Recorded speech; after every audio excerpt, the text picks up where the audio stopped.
లక్ష్మి అర్ధరాత్రి పూట ఎవరు చూడకుండా తన బ్యాగ్ తీసుకుని ఇంట్లో నుండి వెళ్ళిపోతూ ఉంటుంది. ఇక అప్పుడు చాటుగా ఉండి సుభాష్, అంబిక ఇదంతా కూడా గమనిస్తూ ఉంటారు.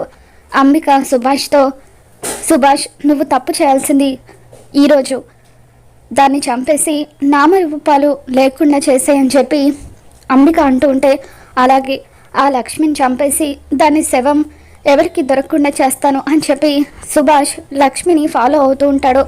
లక్ష్మి రోడ్డు మీద నడుచుకుంటూ వెళ్తూ ఉంటే వెనకాల తనని ఎవరో ఫాలో అవుతున్నట్టుగా అనిపించి స్పీడ్గా పరిగెత్తుతూ ఉంటుంది. అలా వెనక్కి తిరిగి చూసుకుంటూ పరిగెత్తుతూ ఉంటే సుభాష్ అంతకంటే వేగంగా తనని ఫాలో అవుతూ ఉంటాడు. ఇక ఒక చోట లక్ష్మిని పట్టుకొని బలవంతంగా తన నోరు మూసి కత్తితో పొడవబోతూ ఉంటాడు. ఇక అప్పుడు లక్ష్మి కింద పడిపోతుంది. మరొకసారి సుభాష్ కత్తి తీసి తనని పొడవబోతూ ఉంటే లక్ష్మి భయంతో కళ్ళు మూసుకుంటుంది. ఇక అప్పుడు విహారీ సుభాష్ చేతిని గట్టిగా పట్టుకొని లక్ష్మిని కాపాడుతాడు. అక్కడికి వచ్చిన విహారీని చూసి లక్ష్మి షాక్ అవుతూ ఉంటుంది.